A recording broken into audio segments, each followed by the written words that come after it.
Today's install video is going to be pretty quick. Just going to be installing some new LED bulbs here in the low beams. Should be pretty easy. All you really need is the bulbs and your hand, your fingers to do some twisting. Relatively easy. I'll show you how it's done now.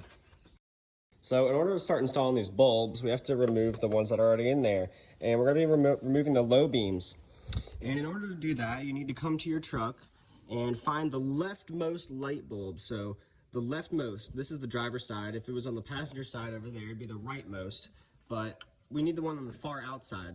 And all you really need to do is grab your fingers and twist a little to the left, lefty-loosey. And it should pop right out. Once it's out, simply unclip it, twist the other one in, and clip it back. Once you do that, you can just test the new bulbs.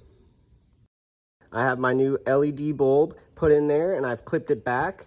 I've gone ahead and I've done it to my other side. Always make sure to keep these original OEM lights, just in case these fail, you don't have to worry about not having one that can back up because you know that these are gonna work, they're still good. And then we'll turn the lights on and we'll give them a test.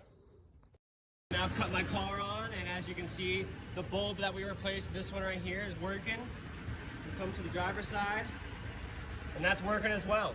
It's a little bright outside, so we can't test the difference, but it is bright LED.